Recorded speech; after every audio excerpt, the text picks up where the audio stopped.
આજે બનાવશું આપણે સેવ ઉસળ। આપણું તેલ ગરમ થઈ ગયું છે સારી રીતનું। આ એક વાટકી લીલા કાપેલા કાંદા નાખીશું।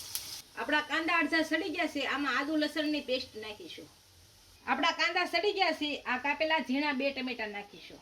આની અંદર હવે લીલા વટાણા નાખીશું। લીલા વટાણાને આપણે બાફીને નાખીશું, કેમ કે 2 થી 3 વિસલ વગાડી હતી, એ બફાઈ ગયા છે। ધાણા જીરું પાવડર નાખીશું। હવે હળદર પાવડર નાખીશું। સ્વાદ અનુસાર મીઠું નાખીશું। ગરમ મસાલો નાખીશું। કશ્મીરી લાલ મરચું નાખીશું। આને બધાને આપણે ભેળવી દઈશું અને તેલ છૂટું પડે ત્યાં સુધી કકડવા દઈશું। આપણું તેલ છૂટું પડી ગયું છે, આમાં પાણી નાખી અને થોડીક વાર સડવા દઈશું અને હલાવી નાખીશું સારું। આપણું ઉસળ સડી ગયું છે, આમાં લીલા ધાણા નાખી દઈશું હવે અને ગેસ બંધ કરી અને નીચે ઉતારી દઈશું। આ આપણે થાળી તૈયાર કરી લીધી છે।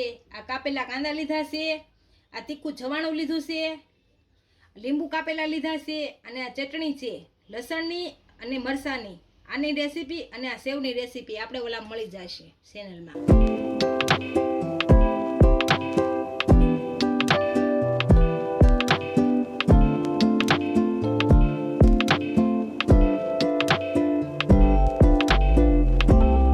ફૂલ વિડીયો જોવા માટે મમ્મી રસોઈને વિઝિટ કરો।